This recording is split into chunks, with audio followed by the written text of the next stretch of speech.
자, 여러분, 오늘 이 말씀 속에 여러분의 큰 은혜가 역사하시기를 예수 이름으로 축원합니다. 다윗이라는 사람이 있고 사울이라는 사람이 있습니다. 여러분, 이 사울이라는 사람을 먼저 보고 다윗을 좀 깊이 있게 보기를 원합니다. 이 사울은 한때는 성령 충만하여 예언하였다 이러고 나옵니다. 여러분, 다윗이 임금되는 사람인데 뭐 때문에 성령 충만하여 예언하는 사람 곁에서 같이 예언하는 일이 있었을까요? 굉장히 중요한 몇 개를 이야기하고자 합니다. 첫째, 여러분, 다윗이라는 사람이 하나님 앞에 쓰임받을 때는 예언하였는데 하나님 앞에 버림받았을 때는 악령이 덮쳐서 귀신이 괴롭히는 사람이 되었다는 사실을 여러분 명심해야 돼요. 우리가 은혜 충만과 마귀 충만의 백지장 한 장 차이라는 걸 아셔야 돼요. 하나님 앞에 왕으로서 쓰임받을 때, 왕의 선택받을 때는 예언할 정도로 성령이 충만했습니다. 그런데 이 사람이 하나님 앞에 버림받고, 자, 이 순종이 제사보다 낫고 들음이 수양의 기름보다 낫다는 위대한 말과 함께 하나님이 이 사울이라는 사람을 버리시는 부분이 납니다. 순종하지 않아서. 사울은 제사를 드리기 원했습니다. 그러나 순종하지 않았습니다. 그래서 순종이 제사보다 낫다. 할렐루야. 예배를 드리는 이유도 하나님의 은혜가 충만해서 여러분이 순종하기 위해서 예배 드리는 거지, 예배를 위한 예배가 아니라는 거예요. 예배를 드렸는데도 응답이 없고, 예배를 드렸는데도 감흥이 없고, 예배를 드렸는데도 뭔가 마음에 무언가 없다면 여러분이 혹시 예배를 위한 예배, 주일날 무조건 가야 되니까 그런 예배를 위한 예배인지 아니면 정말로 하나님 앞에 순종하면서 드려지는 신령과 진정의 예배인지를 한 번쯤 살펴봐야 될 부분입니다. 사울은 예배하기를 원했습니다. 그러나 순종하기를 거부했습니다. 그래서 하나님이 버리셨습니다. 버렸더니 악령이 충만해졌습니다. 성령 충만했던 사람이 악령으로 치닫는 데는 딱 하나, 하나님 앞에 순종했느냐 못했느냐에 달려있습니다. 그래서 은혜 충만과 마귀 충만을 너무 여러분들이 깊이 있게 보는데 그럴 게 없어요. 백지장은 장차. 어째서 성령 충만하기를 원하는데 그렇게 어느 순간에 겸손하려고 애를 쓰는지 여러분 그걸 아셔야 돼요. 어느 순간에 그렇게 자신을 지키려고 그 은혜 받은 사람들이, 그 능력 받은 사람들이, 과거의 능력자들이 혹은 은사자들이 그렇게 몸부림을 쳤느냐. 버림받아서 악령 충만 받는 데는 백지장 한 장 차이야. 그렇다고 이 사람이 하나님을 부인했느냐? 아니, 하나님 믿는 상태에서도 충분히 이렇게 될 수 있는 여지를 보여주는 것입니다. 그래서 옛날에 우리 교회에서 은사 받은 청년들이 은사를 좀 받았다고 내 말도 안 들어요. 주의 종이 얘기한 대로 말 안 들어요. 마치 주의 종이 지네들을 질투하는 것처럼. 여러분, 좀 우리 세계적인 집회할 때 병든 자가 일어나고 기적이 나타나는 걸 좀 본 다음에 자기네들을 질투할 정도로 은사를 그렇게 강하게 받았는지 한 번쯤 점검해보고 얘기를 해야지. 참 어리고 철딱선이 없는 것이 내가 은사를 절제시키니까 지네들을 질투한다고. 병신. 그 은사를 받았는데 막 안진매가 정말 일어났어요? 그것도 아니면서 뭘 질투한다고 생각해. 지네들 지도하는 거지. 아무리 은사를 받았어도 요만한, 우리가 주님 앞에서 아무리 능력을 받았어도 요따만한 것도 안 되는데 무슨 말인지 아시겠죠? 이걸 왜 그렇게 지도하려고 그러느냐. 은사 충만, 은혜 충만 받은 사람이 악령 충만의 한순간에 이루어져요. 교만하고 불순종하고 자기 맘대로 나가고 제 생각대로 나가면 이게 한순간에 이루어지나. 백지장 한 장 차이라는 걸 아셔야 돼. 예수를 믿고 있는데, 예수 믿고 있어도 죄를 짓고 회개하지 않고 교만해서 하나님 뜻대로 안 가는 경우 충분히 이럴 수 있다는 사실을 분명히 하셔야 된다는 걸 믿으시기를 예수의 이름으로 축원합니다. 두 번째, 이 사울 임금이 이렇게 은혜가 충만했을 때 왕이 되기 일보 직전이죠. 그랬을 때는 어떤 역사가 있었냐, 이걸 좀 살펴보셔야 돼. 하나님이 이 사람을 임금으로 세우기를 원치는 않았으나 백성들이 이 사람을 추종하고 그 다음에 이 사람을 왕을 세우기를 원할 때 하나님이 사울을 왕으로 세우셨어요. 이때 분위기는 하나님이 높여주는 분위기고 사람들은 따르는 분위기라는 거예요. 할렐루야. 자, 여러분, 그런데 나중에 사울이 버림받았을 때는 어떤 분위기였냐? 영적으로 불순종하고 그 다음에 너무 사람에게 치중하고 하나님 뜻대로 가지 않고 예언을 그렇게 중요시 생각하지 않고, 여러분, 대부분 많은 사람들이 어느 때 문제가 생기냐면 축복을 받으려고 할 때, 축복을 받았을 때가 아니라 받고 받은 축복을 관리할 때. 이상하지? 축복받을 때는 전적으로 주의 뜻대로 간다고 그래요. 근데 축복을 많이 받아가지고 지가 관리한다 그럴 때 문제가 생겨. 이 관리도 하나님이 하셔야 되거든요. 할렐루야. 꼭 자기가 관리한다고 자기가 나서서 내가 그러니까 축복이 받을 때가 문제가 아니라 받은 이후에 장시간 관리하기 위해서 관리하는 동안에 문제가 생길 수가 있습니다. 이때 그러면 어떤 문제가 생기냐? 첫째, 사람 바라본다 이거야. 백성이 자기를 좋아하니까 이 백성이 두려워서 사실은 제사를 드리고 하나님의 말씀을 순종하지 못했다. 사람 바라봤다. 사람 두려웠다. 사람 두려웠나요? 하나님은 질투의 하나님이라 환경과 사람 바라보고 하나님의 말씀을 바라보지 않으면 영적인 문제가 생길 수 있다는 사실을 알아야 돼요. 무슨 말인지 아시겠습니까? 그러니까 내가 사람을 바라보는가 환경을 바라보는가 아니면 하나님의 뜻을 바라보는가, 이게 무지하게 중요해. 관리를 해도 하나님 뜻에 맞춰서, 그 다음에 사람을 두려워하는 것이 아니라 하나님 뜻을 이루기 위해서 모든 초점이 관리할 때 축복받은 이후에 하나님 중심이 더 가야 돼요. 사실은 세 번째, 이것이 이렇게 안 좋은 상황이 빨리빨리 회개하면 되는데, 여러분 대부분 청년들이 하나님 앞에 문제가 생겼을 때 지 생각에는 하나님 앞에 문제가 생기지 않은 것 같아. 도둑질했다든가 음란했다든가 이런 건 금방 깨닫는데 지가 교만해졌다든가 이런 건 금방 못 깨달아요. 그러면 죄가 오래가도록 돼 있어요. 이 죄가 오래가면 어떻게 되느냐? 처음에 은혜 충만 받았던 사람이 불순종으로 사람 바라보고 이것이 지속이 되다 보니까 어떻게 됐어요? 악령이 휘감을 정도가 됐다. 그러니까 죄를 짓고 그대로 가만히 앉아있으면 그 죄가 떠나지 않는다 이렇게 얘기하는데, 그렇지 않고 그 죄는 반드시 없어지지 않으면 발전한다는 거예요. 그래서 욕심이 잉태한 적 죄를 낳고, 죄가 장성한 적 사망을 낳는다. 죄가 그대로 있지 않는다. 죄가 욕심이 잉태한 적 죄를 낳고 죄가 어떻게 한다? 장성한다. 점점 커져간다. 그래서 회개를 빨리 해야 됩니다. 이사야서 1장에 내가 손이 짧아서 너희를 구원 못하는 것도 아니고 내가 귀가 어두워서 너희 소리를 듣지 못함도 아니라, 네가 빨리 깨닫지 않기 때문에 이게 점점 복잡한 길로 간다. 그래서 빨리 회개하고 빨리 깨닫고 빨리 주의 뜻대로 가는 것, 이것이 축복이요 행복입니다. 복 받은 사람은 빨리 깨닫는 사람입니다. 할렐루야. 믿습니까? 그래서 여러분, 아브라함이 사라보다 믿음이 더 좋았다. 이 부부 중에서. 그 왜 그러냐? 웃었던 걸 먼저 웃고 하나님의 역사, 내년 이맘때에 아들이 있으라 그러니까 우선 먼저 아브라함이 웃었어. 그리고 그 다음 장에 보면 사라가 웃었어. 아브라함이 먼저 웃고 회개했어. 그러다 보니까 사라가 웃을 때는 아브라함은 믿음으로 서 있었어. 그래서 사라 위의 믿음이 아브라함인데, 아브라함의 믿음은 빨리 깨닫고 빨리 회개하며 빨리 돌이키는 믿음이다. 그래서 아브라함의 신앙이 위에 있다. 누구보다? 사라보다. 아멘. 이 사람은 빨리 깨닫지 못하고 빨리 회개하지 못하니까 어떻게 되죠? 죄가 점점 쌓여. 그게 나중에 어떻게 돼요? 다윗 임금을 죽이려고 해요. 그죠? 자기 사위인데 죽이려고. 오늘 이 본문 말씀에 보면요, 다윗을 엄청 아끼고 사랑하고 존중하는 게 나타나는데 어느 순간 욕심이 딱 잡히니까 다윗을 죽이려고 들어.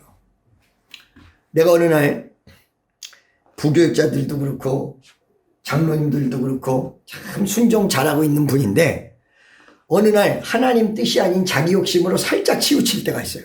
분명히 있어요. 그 치우칠 때가 언제냐면 예를 들어서 어떤 얘기를 하다가 집사님 혹은 장로님, 저 장로님이 좀 이렇게 경쟁 관계에 있는 것 같아요.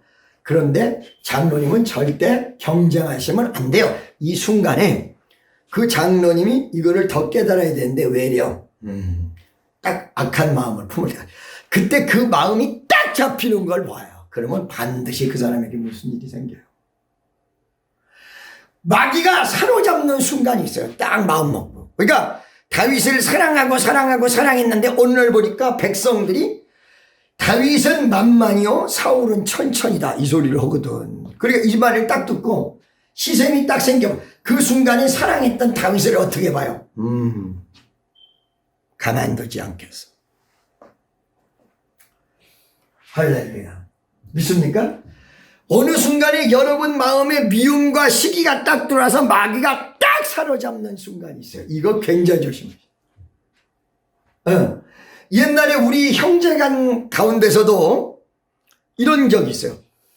절대 싸움 안 되고 전도사들끼리는 잘 가야 되고 뭐 이런 식의 내가 얘기를 하고 그리고 절대 이 미국에 대해서 어떻게 생각하고 그런데요 처음에는 받아들이다가 그 다음번 전화를 하는데 딱 어떤 모멘트가 있는데 내가 이걸 반드시 할 거야.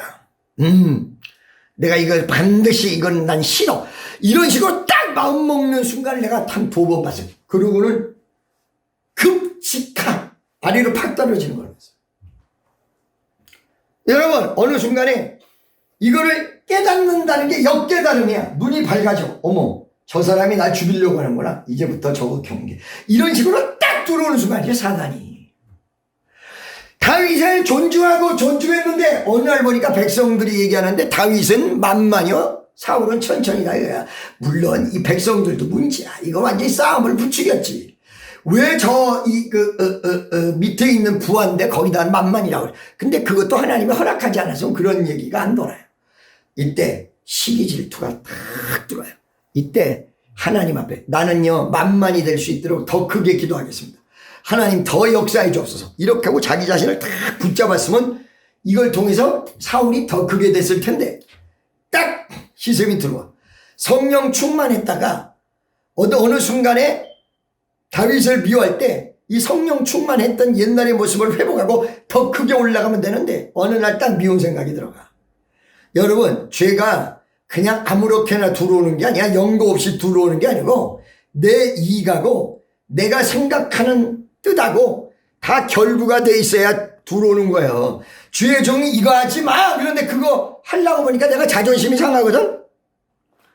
그거 안 하려고 보니까 자존심이 상해. 이거는 하나님 뜻이 아닙니다 라고 얘기를 해도 그 하나님 뜻이 아니라는 생각하기 전에 자기가 생각하는 걸 내려놔야 되거든. 아닌 것 같거든. 죄를 안 지은 것 같아. 그때 세럼이 딱 되고 그때 세럼 되기야 사탄에게 나중에 잡혀서 큰일로 터진다는 거예요. 분명히 하셔야 돼요, 여러분. 무슨 말인지 알겠죠?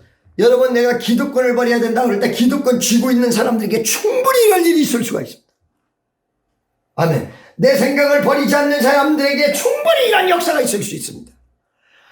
그때 주의 종이 깨닫게 하면 빨리 내 생각을 내려놓고 그때 말씀이 정신 차리라 그러면 빨리 정신 차리면 되는 거예요.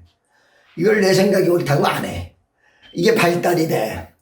그러니까 발달이 되면 완악이 생겨서 이거 버리려고 했는데 이제 버릴 수도 없어 이제. 발달이 되면 그렇다고요. 버리고 싶어도 안 버려져 이게. 왜? 나중에 술 처음에 먹는다고 끊으라고 할 때 빨리 끊었으면 되는데 이게 나중에 시간이 가면 술을 먹는 단계가 오면 이게 끊어집니까 쉽게? 나중에 술이 나를 먹는데 알코올 중독이 돼도 안 끊어지지 이게? 이제 자기는 컨트롤해야 할 수 없어요. 마태복음 13장 15절에 완악이 나오고 죄를 컨트롤할 수 없는 게 성경에 무지무지하게 많이 나옵니다. 그러다가 마귀한테 사로잡혀 버린 거예요. 그러니까 빨리 깨달을 때 빨리 놔버려야 돼. 빨리 놔버려야 돼.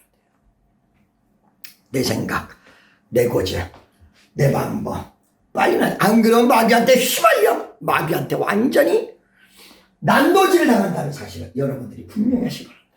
이렇게 하고는 다윗을 죽이려고 들죠. 그 다음에 다윗을 죽이려고 든 다음에 다윗이 사울을 죽일 수 있는데도 2번이나 봐줍니다. 여기 통해서 회개 기회를 허락했죠. 이런데도 회개하지 않습니다. 그리고 마지막에 어떻게 해요? 전쟁에 나가서 아들이랑 같이 세상 떠나. 끝나버렸어. 끝나버렸어. 그럼 다윗이란 사람은 어떤 사람이에요? 처음에 다윗이란 사람, 어린 다윗이 성령이 충만하 있습니다. 지금 어린 다윗이 나오는 거예요. 성령이 충만했습니다. 이러다 보니까 성령 충만한 것 때문에 수없는 사람들이 다윗을 따릅니다. 천천만바. 나도 옛날에 보니까 전국 집회 다니는데 사람들이 막 좋아하기 시작하는데 나는 보잘것없는데 인기가 굉장해요. 전국적으로 다니는데 막 사람들이 좋아하고 성령 충만하고. 여러분, 성령 충만하면요, 영권이 역사하면요, 인권이 역사하고, 인권이 역사하면 물권이 역사하게 되어 있습니다. 믿습니까? 다윗의 성령 충만하십니다. 자, 다윗의 단계를 보고 오늘 말씀으로 좀 깊이 들어갈게요. 자, 여러분 보세요. 그래서 성령 충만한 다윗이 어느 순간에 성령 충만한 걸 나타내면 기적이 일어나. 자, 이거를 좀 이따 할 거예요. 이거 하기로 하고. 기적이 일어나. 병든 자가 치유돼. 역사가 일어나. 이러니까 이 성령 충만한 것이 정점을 이루는데 하나님이 높여주심의 정점에 이르게 돼 있어요. 어마어마하게 막 올라가는데 다윗이 성령 충만해서 어린 나이에 누구를 이겨요? 골리앗 장군을 이기고, 골리앗 장군 이긴 다음에 민중의 장군이 되고 수없는 사람이 다윗을 사랑하게 되고. 할렐루야. 이것이 하나님이 은혜 충만한 사람을 높이는 내용입니다. 할렐루야. 자, 다시 한번 얘기할게요.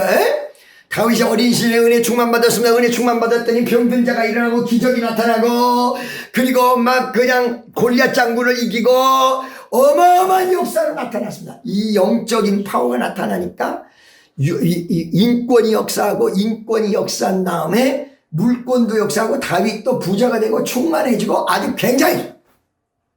근데 여러분, 여기서부터 잘 보셔야 돼요. 하나님, 이 다윗이 이렇게 장군이 되는, 은혜 충만 받아서 장군이 되는 정도까지는 승승장구하고 올라가서 이렇게. 그러죠? 저도 옛날에 집회 다닐 때 승승장구하고 막 올라갔어요. 그런데 다윗을 더 높이는 단계의 계획이 있었습니다. 하나님에게. 믿습니까? 장군으로 끝나는 사람이었으면 다윗은 승승장구하고 끝났을 거야. 임금에게 칭송받고 칭찬받고, 그 다음에 여러 가지의 기적이 일어나고 백성들이 좋아하고 물질도 생기고 이 가문의 영광 같은 장군이 나왔단 말이야. 그런데 하나님의 계획은 장군으로 끝나는 것이 아니고 이 장군을 직함을 통해서 임금으로 만드는 계획을 가지고. 임금, 그 왜 그랬느냐? 다윗이 사울보다 위대했던 게, 이 사도행전 13장을 보니까 다윗의 아들 이새의 아들 다윗을 만나니 저가 나와 마음이 합한 자라 사울보다 낫다. 사울보다 믿음이 낫다. 할렐루야. 임금보다 믿음이 더 좋다. 이 사람을 왕으로 세워낸다 이거. 내가 그를 만나보니 저는 마음이 합한 자라. 그래서 여러분들에게 믿음의 최고봉이 뭐냐? 하나님과 마음을 합하는 것이 믿음의 최고로 올라가는 거야. 할렐루야. 그래, 하나님이 이 사람을 더 올려서 임금으로 세우게 돼 있어. 이러다 보니까 이게 그냥 승승장구할 때는 장군까지는 돼. 그러나 임금까지는 안 돼. 그러니까 이때부터 이렇게 올라갔던, 승승장구에서 올라갔던 다윗에게 시련이 다가오는데, 이 시련이 전방위적으로, 전인격적으로, 전환경적으로 다 다가와요. 어떻게? 어느 날 아까 얘기한 대로 마귀가 사울 임금의 마음을 점령한 뒤에 천천히요 만만, 사울은 천천히요 다윗은 만만이라는 소리를 듣고 다윗을 미워하기 시작하는데, 임금 한 사람이 죽이려고 덤비니까 다윗의 전 인격, 전 환경, 전 주변적으로 아주 엄청난 환란이 오고 장군에서 도망자로 전락을 해요. 도망 다닐 수밖에 없습니다. 숨어 다닐 수밖에 없습니다. 왜 이렇게 환란이 왔냐? 일차만 복받을 사람이면 이렇게 환란이 안 와. 여러분, 근데 마귀한테 당하는 환란과 하나님 뜻대로 이루어지는 환란의 차이점을 하나 대드릴게요. 마귀한테 당하는 환란은 반드시 그 사람 믿음과 이런 곳에 허점이 있어요. 무슨 말인지 알겠죠? 마귀가 주는 환란도 하나님의 허락 없이는 안 되기 때문에 허점이 있어요. 그런데 하나님이 주시는 연단은요, 그 연단을 통해서 그 사람의 믿음이 더 올라가요. 그리고 아주 순종하는 믿음. 예수 믿는다고 해서 순종은 못하고 이게 문제가 있는 거거든. 이런 게 아니라 100% 주의 뜻대로 순종하는 믿음. 환란이 와도 눈 하나 깜짝 안 하고 이런 특이성을 가지고 있어요. 그러니까 마귀가 주는 환란을 당하고 있는 건지 아니면 하나님이 주신 환란 속에서 지금 이 사람이 축복받으려고 하나님이 테스팅하고 그다음에 마귀가 역사를 해도 하나님이 높여주려고 하는 건지 그거는 그 사람의 중심과 믿음을 딱 보면 여러분 아시죠? 욥이란 사람이 환란을 당하나 어땠습니까? 바로 회개하고요. 친구들도 회개하는데 이 사람 회개하고 은혜가 더 충만해지고 그러더니 하나님이 환란을 딱 중지시키고 갑절의 축복으로 더 긴 시간의 복을 받았습니다. 그래서 여러분들 이걸 잘 아셔야 돼. 잘못해서 이루어지는 환란인지 아니면 하나님이 더 크게 업그레이드 시키려고 온 환란인지를 여러분들이 잘 구분하시는 여러분 되시기를 예수의 이름으로 간절히 축원합니다. 이 다윗의 믿음이 더 좋아져. 봐봐요. 영권이 역사하니까 물권이 역사하고 인권이 역사하고 인권이 역사하니까 물권이 역사하는데 더 위로 올라가 더 와. 이렇게 올라가는데 믿음은 더 좋아졌는데 이상하게 어려운 환란을 당했다. 이거는 하나님이 주신 축복이 장군으로 끝나면 별거 아니야. 그걸로 끝났어. 근데 이거는 임금이야. 장군하고 임금은 하늘과 땅 차이예요, 여러분. 임금으로서의 축복을 베풀어 주려니까 다윗에게 업그레이드 되는 과정이 있어야 돼. 이거를요, 엄청 어려움을 겪죠. 막 다윗을 죽이려고 그러고. 그런데 또 저쪽에서 한쪽에서는 막 전쟁에서 또 승리도 해. 또 다윗이 도망도 갔다가 심지어는 블레셋까지 도망가. 그러다가 그 믿음이 변치 않고 점점 올라가니까 어느 날 유다 임금으로 딱 세우더니 7년 반 뒤에 어떻게 되셨어요? 이스라엘 전체 임금으로 딱 세우더니 요쪽에서 저쪽에서 임금을 한 것만 40년. 몇 년? 할렐루야! 그게 환난당한 건 얼마 안 된다는 거야, 이걸 보면. 40년. 그래서 우리가 조금 몇 년 어려움을 겪긴 했습니다만 지금 여러분 이게 축복이라고 내가 막 말씀드리는데 이걸 말이요. 점점 이제 축복으로 들어라. 축복으로 들어라. 말은 못하니까. 벌써 이미 들어가서 주님이 저에게 응답 주신 거거든요. 할렐루야. 막 축복으로 쏟아집니다. 자, 여러분, 우리에게 한국에서의 선교만 하고 가만히 있으라고 했으면 우리는 그렇게 환란으로 끝나지 않았고 역삼동에서부터 계속 승승장구했을 거예요. 근데 세계 선교이다 보니까 물론 내가 교만한 점도 있었고 우리가 기도가 부족한 점도 있었으나 그렇게 교만하고 기도가 부족한 걸로 큰 환란을 당하기에는 너무 셌단 말이야. 그 이유가 무엇일까 봤더니 세계 선교라는 하나님이 우리나라에서 큰 교회 만들어지는 것과 세계 선교하고는 하늘과 땅 차이예요. 이걸 모르시겠어요?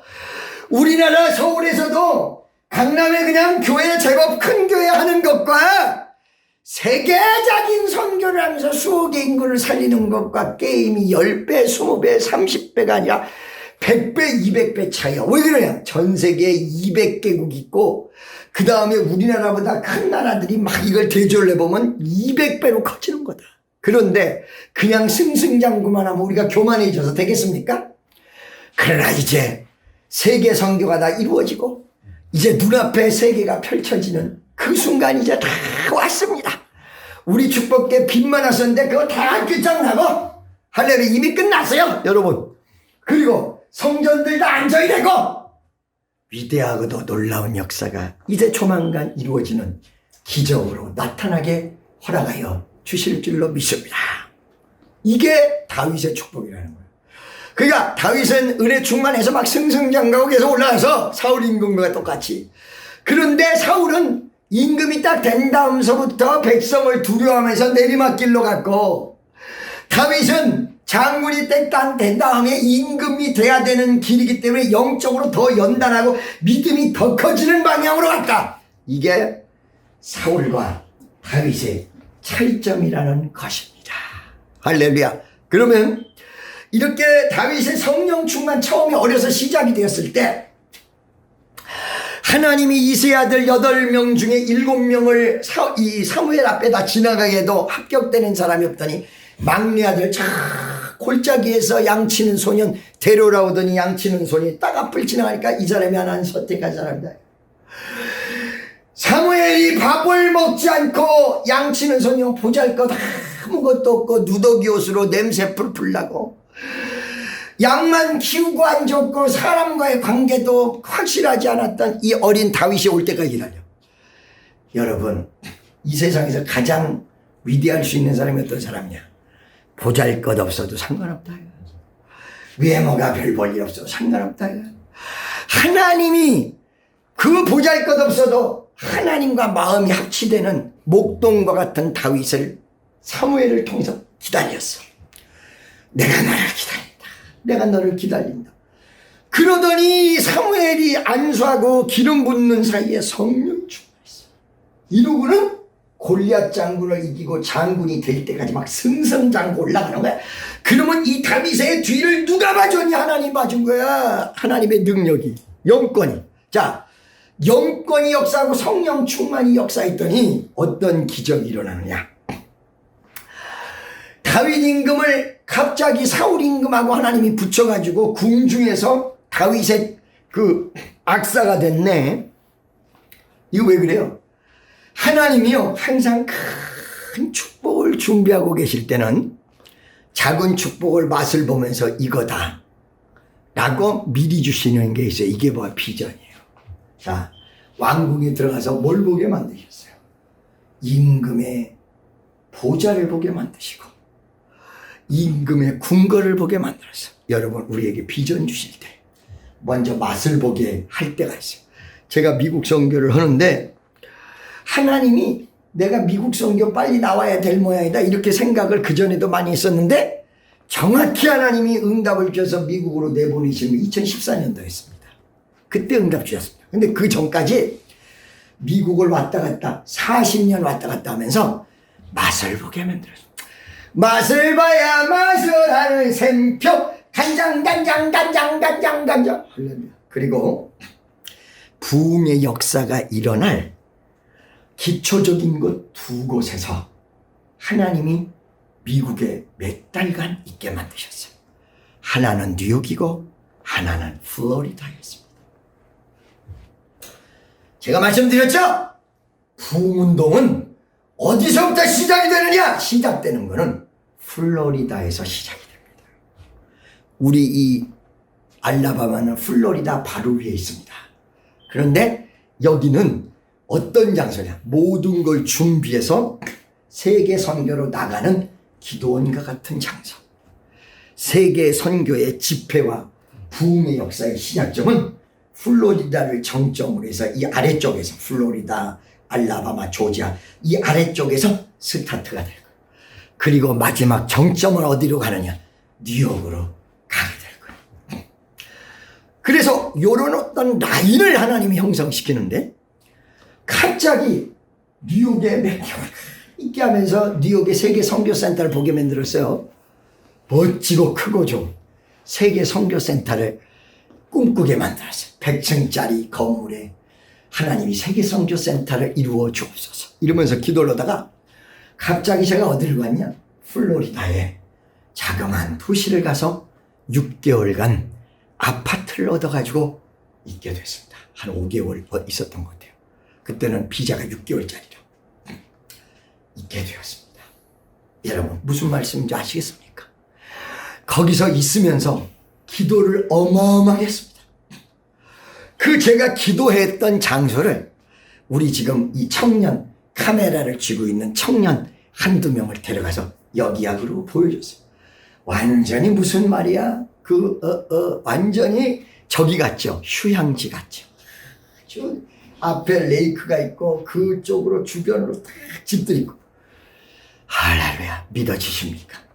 여러분 이런 식으로 하나님께서 세계 선교를 하려니까 높이시고 어느 때는 역사하시고 어느 때는 기적을 베푸시면서 날마다 달마다 주를 향하여 달려가는 위대하고도 놀라운 역사가 일어났던 것입니다. 자, 여러분 보세요. 그런데 이 다윗이 성령 그러다가 하나님이 그 비전을 맛만 보게 하더니 지금 이제 이루어지는 다윗을 궁궐로 먼저 보내서 맛만 보게 만들어놨어요. 그리고는 먼 훗날 연단 뒤에 임금이 될 수 있는 위대한 비전을 그에게 허락했습니다. 자, 그리고 궁궐에서 뭐 했느냐? 궁궐에서 성령 충만한 사람이 궁궐을 안 가고 밖에 있어도 성령 충만의 역사가 일어나고 궁궐에 있을 때도 성령 충만의 역사가 일어나는데 궁궐에서 어떤 기적이 일어나냐면 사울 임금이 이미 그때 하나님 앞에 버림받아가지고 귀신에게 잡혔을 때예요. 근데 다윗이 드르렁 수금 지금으로 얘기하면 하프 비슷한 거예요. 하프 비슷한 거. 기타가 아니라 하프 비슷한 걸 다 치니까 사울 임금의 귀신의 역사가 떠나가고 고침받는 역사가 일어나. 응? 마귀가 들어갔다 나갔다 들어갔다 나갔다 해요. 마음을 고쳐먹지 않으면 다시 들어가거든요. 근데 성령 충만이 역사하면 그 순간 떠나간다. 할렐루야. 믿습니까? 마음을 고쳐먹어야 된다. 믿음이 바로 내가 병들었을 때 네가 하나님 앞에 죄를 지어서 병들었다. 그러면 고침받았다 이거야. 그러면 고침받았을 때 내가 죄를 짓는 마음을 딱 고쳐먹지 않으면 그 병이 다시 온다 이 말이야. 그러니까 마음을 고쳐야 돼. 네, 그래서 축복받으려면 심보를 고치라는 말이 있어. 근데 들어갔다 나갔다 들어갔다 나갔다 하는데 다윗만 옆에 가면 귀신이 떠나가네. 응? 다윗이 음악을 켜면 기적이 일어나네. 나는 여기서 네 가지를 여러분에게 설교하고 오늘 설교를 확 마치려고 합니다. 어떻게요? 확 마치려고 합니다. 할렐루야. 첫째, 성령 충만이 어떻게 나타나느냐. 여러분 은사가 강한 사람은 은사로 나타나. 사업하는 사람은 비즈니스로 나타나. 설교 잘하는 목사는 은사가 없어도 사람 깨닫게 하고 사람 불러 모시고 기적으로 나타나. 아멘. 아멘 아멘 아멘. 믿어지십니까? 그래서 여러분 영권이 어떻게 나타나는지를 여러분 분명하셔야 돼요. 영권 어떻게 나타나? 역사의 방향을 갖는다. 은사로 나타난다. 나에게는 이 영권이 어떻게 나타날까? 우리 청년들이 은사를 받으면 무조건 영권 받으면 은사로 나타난다고 생각하는데 그렇지 않아요. 은사로만 나타나는 게 필요가 없어요. 왜? 제가요 이제 은사 얻는 사람들이 우리 교회에 꽤 있기 때문에 은사학교를 한번 할까 그럽니다. 그 이유는 왜 그러냐? 은사학교를 하지 않으면 은사 받은 사람이 어떻게 써먹을지 몰라. 은사가 여러분 겸손하지 않으면 은사가 나중에 막역사로 바로 바뀐다는 사실을 모르는 거예요. 이게. 잘못하면 귀신에게 사로잡혀버려. 문제가 크게 일어납니다. 이걸 보고 뭐라 그래? 양신역사라고 그래. 양신역사에서 지도자가 없으면 깨달을 수가 없는데 깨닫지 못하면 양신역사 3, 40년 가는 것도 쉽게 봤습니다. 제가. 그래서 은사를 잘 다룰 수 있도록 은사학교를 하면서 은사 받은 사람들을 키워줘야 될까? 이렇게 하면 된다. 이렇게 하면 안 된다. 이런 걸 키워줘 봐야 될까? 자, 목회도 은사가 있어야 되는데 제가 이 얘기 해드릴게요. 재미난 얘기. 엄교 목사라고 성남 순복음교회 그래도 큰 교회죠. 이 담임 목사님이 어느 날 사모님이 돌아가시고 왔다 갔다 하는데 자꾸 옆에서 중매가 많이 들어오면서 스캔들이 자꾸 나오는 거야. 스캔들이 나와서 자꾸 엄교 목사님이 이상한 루머에 휘말리네. 엄 목사님이 너무 고달퍼서 조용기 목사님에게 갔어. 조 목사님, 아, 왜 그래? 아들 같으니까. 엄 목사 말을 내가 다, 내 앞에서도 그래도 나는 엄교 목사 말을 다 들어. 웃으면서.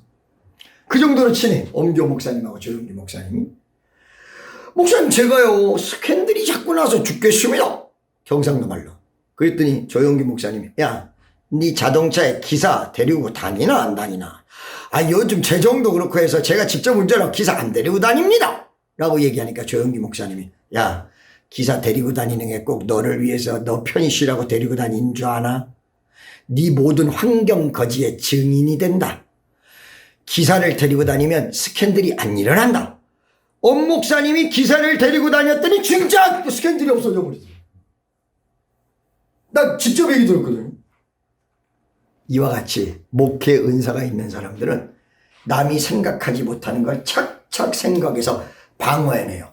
여러분들이 영적인 거를 우리 청년들이 한참 모르는데 은사만 받아버리면 그 은사를 발휘하고 끝나는 줄 아는데, 제가 은사 학교로 하나님이 은사로 연단시킨 것이 바로 여러분 20년 가까이 돼요. 왜 그러냐? 14살서부터 27, 8에 주일기를 갔으니까 그게 14년이고, 그 다음에 그 이후에 한 7년간 이 전국 돌아다니면서 집회하면서 시간이 갔기 때문에 거의 20년을 은사를 어떻게 다루는지를 훈련시켰어요.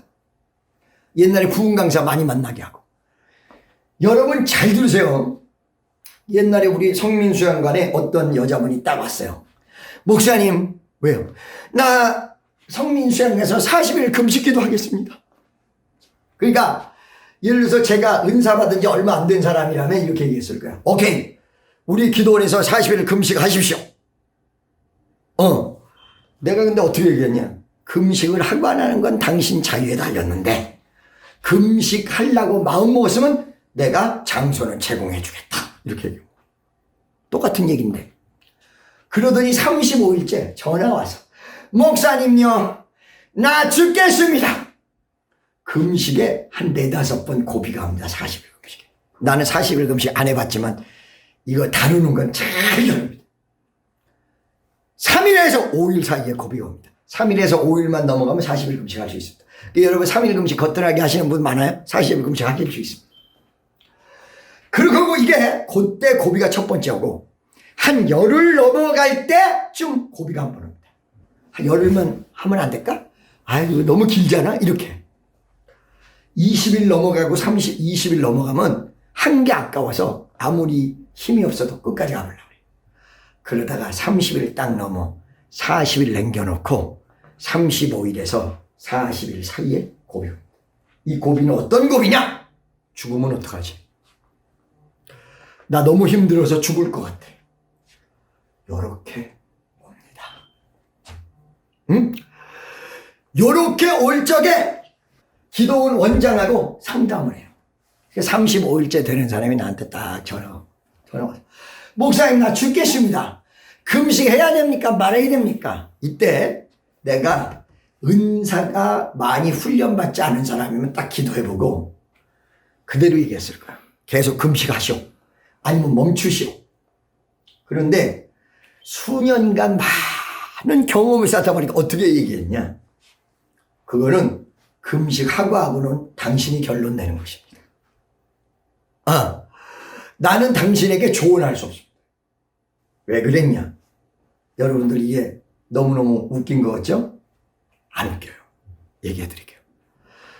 금식 40일을 작정했는데 마치지 않고 중단한데 내가 중단하시오 라고 했으면 나중에 금식 마쳐진 다음에 김경호 목사님이 중단하라고 해서 나 중단했어. 이 지랄합니다. 알겠습니까? 40일 금식을 끝까지 맞추라고 하다가 끝까지 못 맞추다가 많이 죽었어 봐. 그 재판이 나한테 걸립니다. 여러분 말 한마디로 이 목회 인생이 완전히 법적으로 휘말릴 수도 있고 안 말릴 수 있는 중차대한 일이 여기서 결론이 납니다. 은사가 그렇습니다. 은사가 그렇습니다. 아시겠어요 여러분? 함부로 확신이 없이 된다라고 장담하면 큰일 나요. 이게 은사가 그렇습니다. 이러기 때문에 은사의 단연간 훈련받지 못하면 은사를 통해서 부흥시켰다가 마귀가 어느 한순간에 딱 역사해버리면 그 사람이 형무소 가고요. 난리 나버려요. 정신 차려야 돼. 은사라고 얘기하는 사람들. 청년애들 교만해져서 나중에 은사 잘못 발휘. 여러분 신문에 왜 어째서 뭐 사람 이렇게 기도원에서 기도하다가 두드려 때려 죽였다는 말 나오죠. 그게 왜 그러냐. 생각해보세요 한번. 여러분들 깊이 있게 생각해보세요. 어떤 사람이 사람 죽이려고 데려다가 환자 두들겨 패겠냐 이거예요. 그 전에 안찰의 은사가 있었기 때문에 좀 발휘하는데 너무 세고 건강이 안 좋은 상대를 딱 만났다가 몇 번 이렇게 하는데 죽어버린 거야. 잘 알아야 돼 여러분. 조용기 목사님이 그 어려움을 한번 크게 겪었어요. 어떻게 겪었냐. 얘들의 팬병이 많잖아요. 조용기 전도사님이 단 한 번만 와서 기도해주면 다 낫겠다고 하더래. 거기를 갔대요. 기도를 해줬는데 금방 일어나서 왔다 갔다 하더래.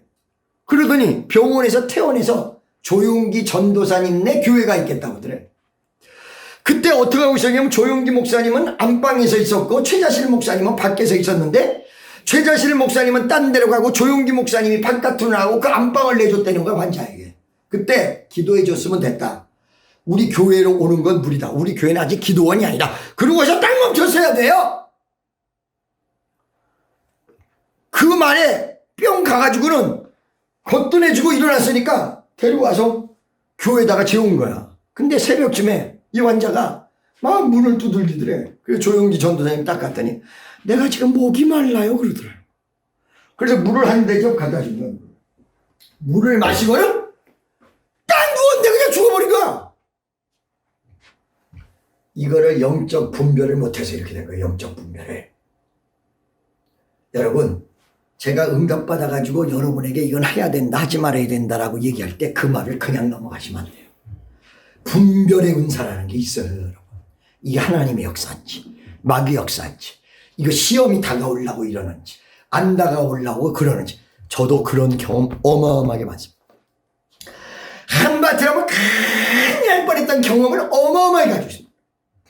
그래서 영적 지도가 무지하게 필요하다. 은사 받았다고 잘못 활용하다가 큰일 났다. 자 보세요. 그러나 어느 순간에 나에게 필요한 은사가 임하면 그 방향으로 기적이 옵니다. 수금을 쫙 타니까 마귀가 떠나갔어. 그죠? 두 번째, 그러면 이게 수금을 탔을 때 어느 게 극대화되느냐. 달란트와 은사가 연결될 때 극대화돼요. 즉 얘기하면 내가 원래 꿈을 잘 꾸는 사람이다 그러면 꿈의 은사가 임하면 진짜 더 좋은 게 영적인 센시티브한 거랑 연결이 돼요. 그래서 주의 종 되는 사람들은 대부분 조금 뭐라 그럴까 센시티브한 게 있고 좀 유별난 사람들이 주의 종 많이 돼. 그게 왜 그러냐. 민감함과 은사가 연결이 된다. 할렐루야. 세 번째 다윗이 어느 순간에는 마귀가 역사할 때 막 다윗을 죽이려고 들어요. 그런데 이 다윗이 싹싹 피해 다니면 또 소금을 치면 임금이 또 괜찮아져. 왜 그럴까? 우리의 보호는 영적 파워가 나를 보호하는 거야. 사람이 보호하는 게 아니야. 어떨 때는 사람을 통해서도 보호케 만드는 게 주의 천군 천사가 보호하시고 영적인 파워와 성령이 나를 보호하시는 거예요. 그래서 여러분 많은 사람이 캘리포니아에 지진 피해서 텍사스로 이사를 했는데 거기서 토네이도를 만나서 죽어. 염려할 것 없어. 하나님이 여러분을 보호하십니다. 하나님이 축복교회를 보호하십니다. 하나님이 우리를 감싸십니다. 하나님이 우리에게 기적을 베푸십니다. 믿어지면 두 손 들고 아멘. 할렐루야. 위대하고 놀라운 역사가 일어날 것입니다. 마지막으로 영적 파워가 여러분의 비전까지 도착할 수 있게 하고 영적 파워가 기적을 일으킵니다. 영적 파워가 어떨 때는 겸손으로 나타납니다. 은사 받은 사람이 겸손 못하는 것도 영적 파워가 약해서 그럴 수 있습니다. 말씀을 못 보는 게 파워가 약해서 말씀에 못 씁니다. 은사와 말씀이 같이 가면서 파워가 오는 거거든요. 할렐루야. 친애하는 우리 청년 여러분, 이 파워가 여러분과 나에게 강력하게 주어지기를 예수의 이름으로 축원합니다. 우리 나같이 주여 한번 외치고 동성으로 일합니다. 주여!